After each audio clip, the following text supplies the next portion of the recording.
Garbė Jėzui Kristui. Per amžius. Toliau tęsiam savo gyvenimo ir tikėjimo tikrovę ir šiandien norėtųsi pakalbėti apie sudėtingas gyvenimiškas būsenas, kurios yra kaip kliūtis, kaip varginimas. Vienas iš jų yra akedija. Ir tą akediją labai lengva yra, ypatingai neatpažįstant kažkokių konkrečių kriterijų, sumaišyti su tingumu, su perdėdimu, galiausiai su depresija. Ir jeigu reikėtų išvardinti pagrindinius bruožus, pagal ką mes atskiriam, kad tai yra būtent akedija. Kokie tai šitie bruožai galėtų būti? Nėra paprasta iš tikrųjų kalbėti apie akediją, dabar reikia prisiminti, kaip tai atsirado. Iš viso tas kalba buvo apie pirmoji bažnyčia, sakysim, dykumų tėvai ten. Ypatingai Evagrius Pontietis, paskui Kasijonas Romietis jo įtakotas kalbėjo apie akediją. Ir pirmiausia buvo kalbama apie 8 aistras, apie 8 demonus, kurie mus ardo. Paskui, kadangi Jono Kasijono kalba labai patiko popiežiui, tai čia pakrypo kalba apie dorybės ir nedorybės, tai liko šitaip 7 nedorybės, aišku, jiems priešingos dorybės išsivystė mokymas apie jas, o akedija liko kaip atskiras dėmuo, kaip atskiras būtent piktosios dvasios įvardinimas. Tačiau apibriežti, kaip ta akedija veikia, tai nėra paprasta, tai šiek tiek žvilgtelėsim ir į Gabrieliaus Bungės knygelę. Akedija savo knygelę, bet ta knygelė labai rimtas veikalas, paskui galėsim pasižiūrėti aistros įveiką ir panašiai. Bet kokia kalba yra iš tikrųjų, kad apibriežti, reikia kalbėti apie valios darną, apie tai, kad žmogus yra tokia tiesiog vientisa būtis, asmuo turi tapti tokiu, kuris yra pažįstantis, reiškia pažįstantis ką, kontempliuojantis Dievą, savo gyvenimo tikslą, prasmę. Na ir ta akedija, tai čia labai gražiai išversta mūsų lietuvių kalba, ne mūsų, ta prasme, Giedrė Sodeikienė išvertė, pavadino tokį naują terminą sukūrė, tai apie tą bodesio dvasią arba bodesio demoną, o jis šiaip vadinasi akedija. Tai kas tai yra, reiškia, sakysim, šiaip jis vadinamas vidudienio demonas, netgi turim atskirą knygą, Žan Šarlio, reiškia, vidudienio demonas, atskira knyga parašyta yra, tai va, taip, kad nėra paprasta apibriežti, tačiau, kodėl vidudienio? Todėl, kad jisai pasirodydavo paprastai apie vidudienį arba po pietų ir suparalyžiuodavo vienuolių visą veiklą, tai va. Ir dabar, kas kalbama yra, sakysime, Evagriaus supratimu, kas tas yra bodesys. Vidudienio, sako, demono puolimas arba akedijos demonas, tai yra iš visų demonų pats slogiausias. Jis užpuola vienuolį 4 valandą ir iki 8 suka ratus apie jo sielą. 4 valandą čia kitaip buvo skaičiuojamas iš tikrųjų laikas, tai buvo pagal tas sargybas, bet nesvarbu, bet kažkur tai apie pusiaudienį ir iki vakaro tęsiasi. Arba galėtų būti rytuose, kitaip buvo vadinama, kad nuo 10 ryto mūsų laikų iki 14 valandos dienos maždaug, tai tarpsi toks rimties taškas. Dabar ko jis pasireiškia? Žmogų tiesiog apleidžia jėgos, apleidžia noras ką nors įveikti. Tai va. Na, rytuose tai tengi mes žinom, kad Italijoje, Ispanijoje, paskui kitur, tai ten ta siesta vadinama, tai siesta, kad, jie galėtų žmonės pailsėti, nes labai laikas nepatogus. Bet šiaip nepatogus laikas veiklai. Bet šiaip iš esmės Evagrius ką sako? Bodesys yra sielos suglebimas, toks terminas graikiškas atonija. Neturinčios to, kas atitinka jos prigimtį. Taigi sielos suglebimas, neturinčios to, kas atitinka jos prigimtį. Kas atitinka sielos prigimtį, protingos sielos prigimtį atitinka ir protas, ir valia, ir gyvi jausmai, kurie kreipia į tikslą, į Dievą. Iš tikrųjų, dar giliau reikia sakyti, nes visos dorybės kyla iš Dievo meilės. Net ir artimo meilė kyla iš Dievo meilės. Tai kitaip tariant, kai nebeužtenka jėgų siekti to, kas būdinga Dievo meilė. Tai, tiesiog sutrinka kryptis visiškai gyvenimą. Tai va. O jeigu reikėtų, pabandyti išvelgti, o kuo tai skiriasi nuo tinginystės? Galim dar pasižiūrėti, sakysim, sako, tai yra sielos įtampos suglėbimas.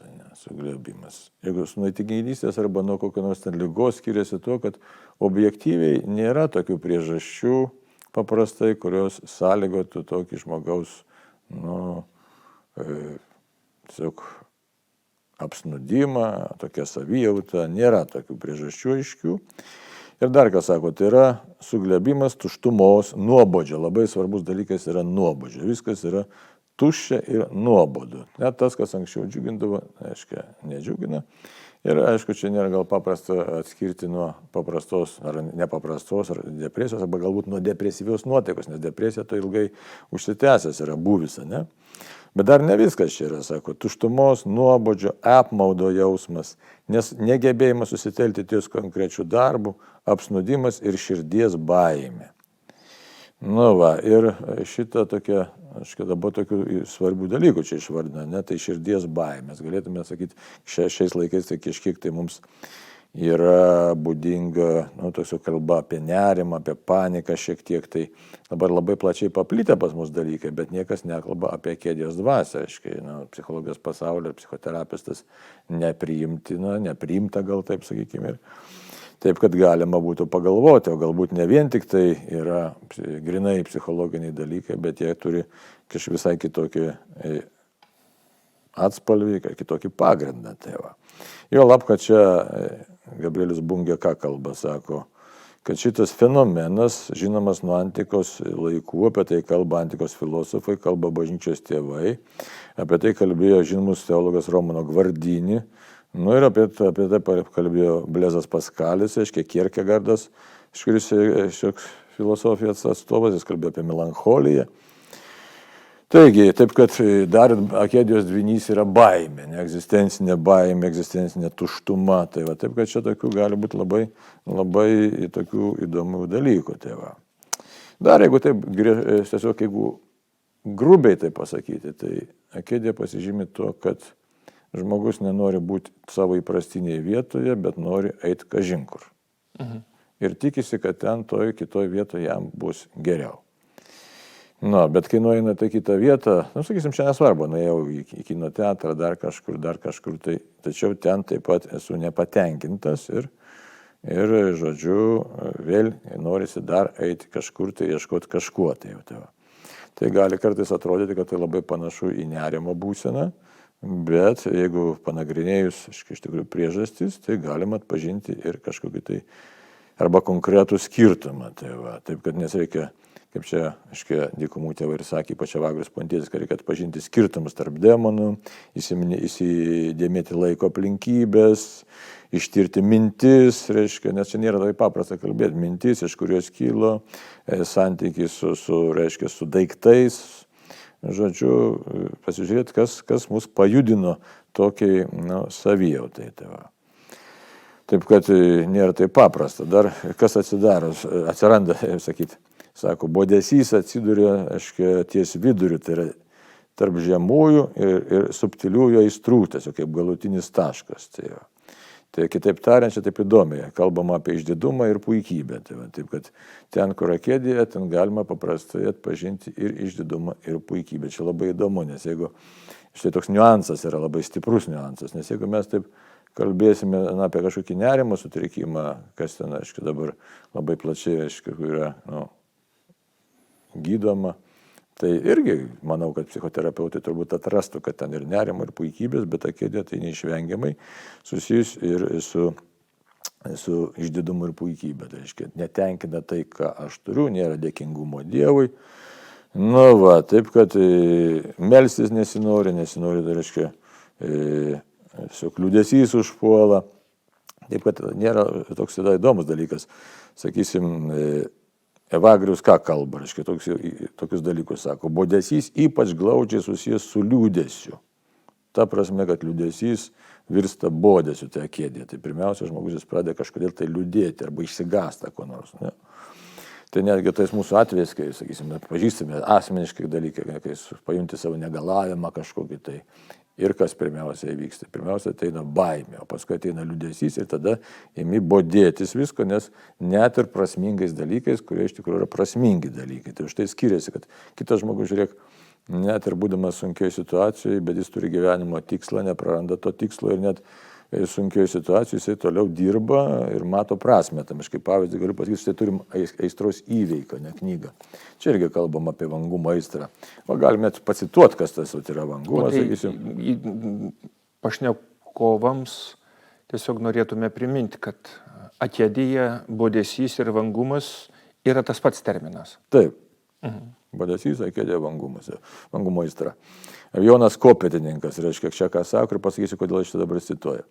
Sako, vangumas sielos atsipalaidavimas, proto išsekimas, vienuoliškosios askezijos paniekintojas, įžado neapkentėjęs, pataikaujas žemiškiesiems žmonėms, apkalbas Dievą, esą jis negailestingas ir nemylys žmogaus. Čia kaip gundimas toks. Ne? Tai dabar, kodėl aš iš tos knygos cituoju? Todėl, kad šią knygą išvertė Petras Kimbrys. Ne? Petras Kimbrys išvertė faktiškai labai kvalifikuotai, ne tik išvertė ir suredagavo, nuostabi redakcija.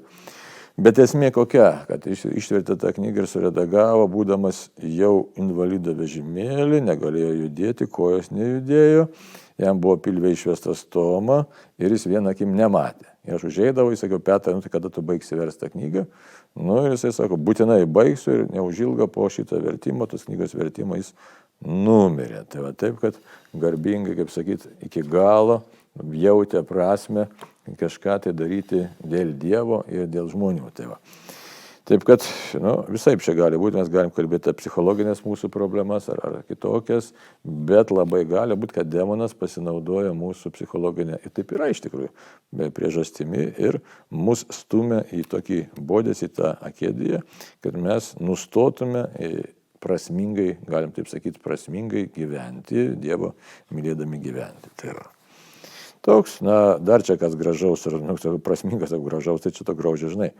Ne kažin kiek, bet, sakysim, Evagrius kaip apibūdina liūdesio kilmę, sako. Rūpestis atsiranda neišsipildžius kokiam nors kūno troškimui, tačiau troškimas susijęs su bet kuria aistra. Tada iš to dygsta bodesys, nes nusiviliu, reiškia. Tai va. Bodesys vienu metu yra degantis, ilgalaikis įniršio ir geismo protrūkis, kai pirmasis niršta dėl to, kas yra, o antrasis ilgisi to, kas nėra. Čia nėra tokia lengva frazė, bet labai turininga. Reiškia, pyksti ant to, kas yra, ir niršti, arba tiksliau ilgiesi to, ko nėra. Pavyzdžiui, nes sveikatos atžvilgiu, gerai pažįstamas rezultatas dabar. Reiškia, pyksti, kad skauda ir siunti, ilgiesi, nes tos situacijos tokios idealios būsenos arba kažkokios pagerėjimo būsenos. Tai va. Ir čia galbūt ką tik paminėtas toks paaiškinimas, kuo tai skiriasi nuo tinginystės, kai iš vis nieko nesinoris. Tinginystė, kai aš, ką galim pat, tinginystė irgi yra aistra, iš tikrųjų yra įda. Aš iš savo leidžiu nieko neveikti. Čia skirtingas yra būsenos, akedijos būsenos. Aš kaip ir norėčiau veikti. Tik ne tai, ką turiu daryti, o kažką susigalvoju kitką. Ir siuntu, jaučiu įtampą, nerimą, žodžiu, nematau prasmės tai daryti. Kaip vienas iš pavyzdžių buvo, neatmenu kurioje knygoje, kad vienuolis sako, kad jeigu būčiau kitam vienuolyne, tai tikrai mano dvasinis tobulumas užaugtų kaip ant sparnų. Taip, jeigu.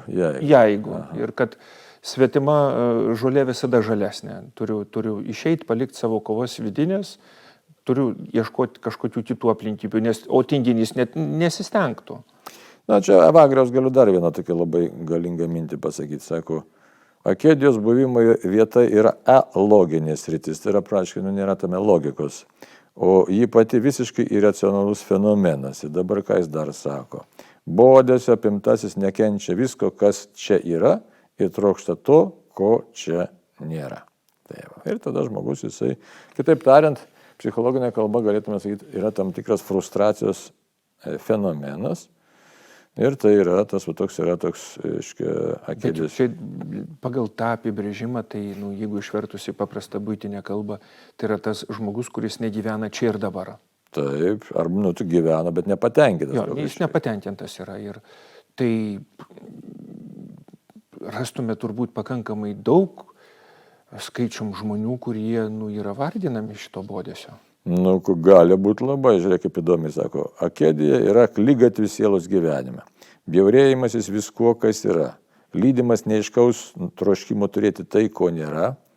Taip supaližuoja prigimtinės sielos funkcijas, kad jokia kita mintis neįstengia paimti viršaus. Tai čia dar reikėjo apie mintis pakalbėti šiek tiek, kad užvaldo, dabar mes žinom, kad yra tas vadinamas obsesinis sutrikimas gali būti, bet nebūtinai jisai. Štai įstringa mintis žmogui, kad viskas tuščia, nereikalinga ir, reiškia, ne taip yra, viskas ne taip, kaip yra, reiškia, ir neverta čia kažką tai už kažką kovoti, žodžiu, reikia kažkur tai bėgti, lėkti. Gali būti, man dabar staiga mintis šovė, kad štai daug mūsų žmonių kažkur tai važiuoja į užsienį, ten padirbėti ar dar kažką, tai galbūt ne visi dėl to, kad tikrai reikia pagerinti savo finansus, ten šeimos gyvenimą, bet galbūt dalis galėtų, jeigu ištyrinėjus, šiaip ir visai neblogo gyvenimą išvažiuoja kažkas ten, ne? Tai gali būti, kad kažkaip pavyzdys yra, ne? Arba dar kažkur tai kažką tai darai. Tai va, tai tokio gali būti įvairių dalykų apie tą. Tai va, taip kad, žodžiu, sutrinka sielos galios. Aiškia, kokios tos sielos galios sutrinka. Tai sutrinka, reiškia, protingoji sielos veika sutrinka, geidžiančioji dalis, kuris siekia dorybės, ir netingoji, kurio kovoja. Aiškia, tai, žodžiu, sutrinka viskas ir žmogus tiesiog praranda tokį normalų įniršį kovoti už džiaugsmą, už gyvenimą. Tai va. Gerai.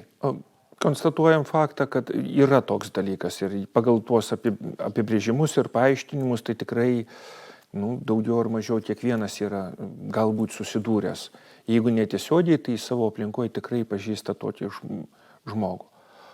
O koks gydymas būtų? Gydymas galėsim pagalvoti, tik tai prieš tai dar noriu pasakyti tos tai vieną dalykėlį. Štai sako, akedija yra turbūt pavojingiausias priešininkas, nes jis grasina uždusinti intelektą, žmogaus esybės šerdį. Tai kitaip tariant, grasinasi iš mūsų pavogti pažinimą ir pavogti laisvę.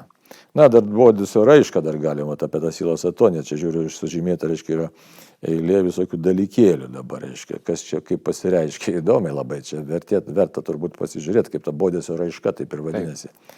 Bodesys, pats bodesys, tai kad viskas nuobodu. Toliau, vėjavaikiška meilė, bastymasis, neapykanta darbo meiliai. Įdomiai skamba darbami.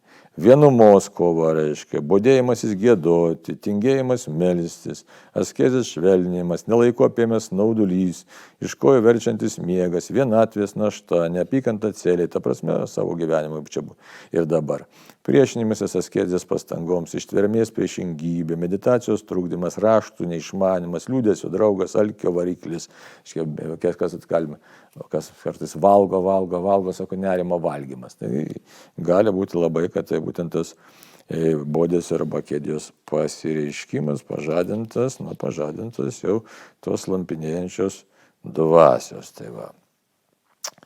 Minčių klajojimas gali būti, ir gali būti, kad, sakysim, labai įdomi čia Paladijus, kas sako, Saladijus, aiškiai sako, rūpinimasis kūno sveikata labai dažnai yra akedijos gundymas.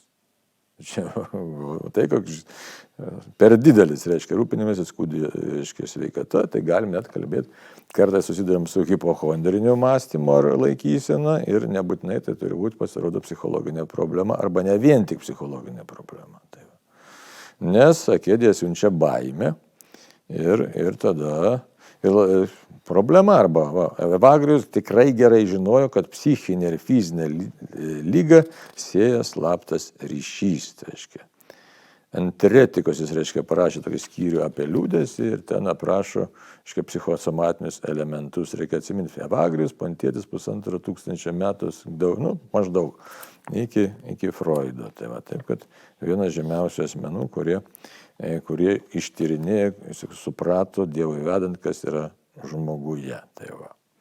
Dar akedija ką daro, žiūrėkit, demonai trukdo ligoniams dėkoti už savo skausmus ir kantriai nukęsti jiems patarnaujančius. Vietoj to jie ragina jėgų netekusius nuo to susilaikyti, o prislėgtuosius giedoti stačiomis. Reiškia, ta prasme, kad tiesiog viską daryti atvirkščiai. Akedė labai giliai tūnantis blogis, iš paskutinių slepiantis savo tikrąją prigimtį. Na tai va, tai dabar ką daryti? Ką daryti, ne? Kovoti. Kokiu būdu kovoti? Evagrius tai, kas sako, šitaip. Patarė tiesiog drąsiai laikytis pradinės geros intencijos, nes šventara prasme maldos, darbo, nes šventoji dvasia puikiai žino, jog kovoje su demonais žmogui geros minties nekliudomai išlaikyti neįmanoma. Tai va, taip, kad pats savo jėgom vien šitos akedijos žmogus neįveiks, reikalinga Dievo pagalba. Tai va. Ir dar ko reikia iš tikrųjų ryžtingumo šitoje kovoje. Reikia ryžto, reikia, aišku, tiesiog tokio gilinimo, pažinimui. Ir, žodžiu, nepasiduoti, tiesiog laikytis ištvermėj toks, reiškia, tai ką Evagrius sako, visokių pratybų jisai siūlo, bet tų pratybų tikslas yra valios ugdymas. Tai va, valios ugdymas, sako, norint rasti išėjimą iš bodėsio aklygatvio, reikia kreiptis į protą, kuris žmogui atlieka vadovaujantį vaidmenį, reiškia, ir po to jau ugdyti valią, kad tiesiog galima būtų tą proto įžvalgą pritaikyti. Tai va. Labai įdomi, sakysim. Kiekvieną pradėtą darbą rūpestingai atlikti iki galo, o neįstengiant pasijudinti iš vietos, save kaip reikia supurtyti. Tai vis dėlto valios elementas labai reikalingas yra. Taip, kad dar kita gydomoji priemonė yra ašaros, arba kokios ašaros. Tai ne savęs gailesčio ašaros, bet tai, sako, verkti galima dėl įvairių priežasčių. Dėl to ašaros ne visada reiškia tą patį. Aiškiai, tai nėra savitikslis, tai yra ašaros glaudžiai susijusių su malda, tai yra, jeigu čia dovana būtų, tos ašaros yra, kai tu esi pakviestas garbinti Dievą, šaukti, taip ir sako, ašarodamas šaukis naktį viešpaties ir niekas tegul nemato, kad tu meldiesi ir rasi malonę. Kitaip tariant, maldos ašaros, prašant Dievo, kad tą akediją Dievas patrauktų. Tai giluminis toks pasinėrimas į maldą. Tai va. Tai va, dar kažkas galim pamatyti. Tai reiškia, gali būti nebylios ašaros, tai sako, pripažinimas, kad žmogui reikia išganimo. Nu va, taip, kad toliau. Iš esmės tai yra tiesiog ištvermė ir toliau veikti į tą įprastinį savo gyvenimo darbą. Tai va. Dar akedijos gundymai atremti Evagrius patarė kalbėti nepertraukiamą trumpą maldą, kuri kalbama ašarojant yra nukreipta į Kristų. Arba kaip mes dabar esam pripratę, kad štai, kaip sako, tie atsidusėjimai visokiausi. Atsidusėjimai arba hezikastinė malda, tai reiškia pastoviai kreipiantis į Jėzų. Tai va. Dar sako, priešo įkalbiminėjimai nustelbėjami guodžiančiais, raginančiais, daug žadančiais Dievo žodžiais. Kitaip tariant, skaitant šventąjį raštą. Tai irgi labai svarbu. Ne? Ir pačiam nepostringauti, bandyti visiškai nepasinerti į savo minčių raizgalynį. Tai va. Dar giedojimas labai gerai, psalmių giedojimas ypatingai. Na ir, sako, išminties darbas reikia tik kūniškų ir bekūnių dalykų priežastis. Tai va, irgi suprasti, kur yra priežastis mūsų. Nu, va. Ir, sako, galiausiai dvasinis pažinimas. Arba išmintis padarys dar kai ką, padės pamatyti gėlės sąsajas, kurios slepia bodėsio vargas. Tai yra. Taip, kad pamatyti, kad Dievas tikrai mato, bandyti Dievui dėkoti už viską. Nu, ir dar kas įdomiausia, supras, kad tai yra būtina mūsų išganimui. Tai irgi labai sunkus dalykas, ne? Žmogus neiškart supranta, kad šie gundymai yra būtini, maža to, be jūs nebūtų išgelbėtas. Ir citata tokia yra. Kaip atletas nevainikuojamas, kol nesirungia, tai prie krikščionių negalima būti be kovos. Kas vengia naudingo gundymo, tas vengia amžino gyvenimo. Čia taip rūščiai skamba, ne? Nes kada viešpaties nekenčia vargo, tas neregės Kristaus pokylio menės. Tai va, taip, kad akedija, nu ką dar. Apibendrintai, ar galima būtų sakyti, kad akedijos vaistams yra priskiriama jokių būdų nepabėgti nuo to, ką darai, šauktis Dievo pagalbos ir likti ištikimam savo pareigom, jeigu galima sakyti. Taip, kiek įmanoma gyventi kasdienį gyvenimą ir ir dar gyventi tiesiog intensyviai ir ypatingai dėkojant už viską Dievui. Tai irgi toks iššūkis, sunkus iššūkis ir... Jo, nes būsena, apie kurią ką tik pats paminėjai, kuo mažiausiai susišaukia su dėkingumo. Dar galiu tiesiog pabaigą, ne? Reikia atpažinti vieną dalyką, kad akedijos tampriai susijusių su savimėlė, o išlaisvinimas yra ištvermė, bet ne bet kokia ištvermė, sako. Ši ištvermė tai neklas iškentėjimas, bet sąmoningas Dievo laukimas. Pralaužti užburtą bodesio ratą įmanoma tik pralaužus savo aš kalėjimo sienas, savo beviltiškas įskyrimo sienas ir pasiekus tikrą buvimą asmeniu, atvirumą kitam ir šiek tiek pasiekus tikrą meilę, radus save, atiduodant save kito, tai yra Dievui. Žodžiu, iš esmės, tai jeigu visai supaprastint, tai pasitikėjimas Dievu, dėkojimas už savo gyvenimą yra kelias, kuriuo turime eiti, kad ta kėdė būtų patraukta. Tai taip, kad sako, susitikimas su Dievu galiausiai išgydo nuo pagrindinės savimėlės blogybės, apgailėtino baimės pasireiškimo prarasti save. Tai iš tikrųjų akedijos iš kitas bodėse, tas šaltinis yra baimė prarasti save. Tikrai pažįstamas, manau, daugeliui. Ir ne tik, kad sako prarasti save, bet prarasti save atiduodant save. Tai net nebijoti ir atiduoti save. Tai va, ir sako, užuot be paliovos kalbėjus su savimi, reikia pradėti išlaisvinti pokalbį su Dievu. Kitaip tariant, malda, dėkojimas, kasdieninių pareigų atlikimas ir tas demonas ilgainiui pasitraukia. Bet tai nėra, žinot, kad nėra paprastas demonas, kaip Evagrius sakė. Jeigu įveiksi akediją, visi kiti demonai bus jau nebesvarbus, nebebaisus. Tai, kad... Dieve duok šventosios dvasios, kad atpažintume ir su Dievo pagalba įveiktume ją. Tai va. Taip, ką vieš padėjo, tikrai padėk mums, dar žiūriu, ką čia tokio gražaus pasakyti pabaigai. Apie tikrąją maldą, sako, jis maldoje atsidūrė anapus visų kitų džiaugsmų, tada tu iš tikrųjų radai maldą. Tai va, ir ragina praktikuoti meilę artimiesiems. Taip pat labai galingas ginklas, kitaip tariant, tik kitam žmogui. Tada ta kėdė, jinai arba pasitraukia, arba iš vis net neužpuola, nes tu tiesiog gyveni dėl Dievo ir dėl artimo. Ir nėra kada labai įsigniaubti į savo savimėlę. Tai čia yra toks rimtas dalykas. Taip kad, sako, čia apie vienuoliam pasakyta, palaimintas vienuolis, kuris visų išganimą ir tobulėjimą džiaugsmingai vertina kaip savo paties. Bet čia galim pasakyti kiekvienam krikščioniui. Palaimintas krikščionis, kuris visų išganimą ir tobulėjimą džiaugsmingai vertina kaip savo paties. Amen. Amen.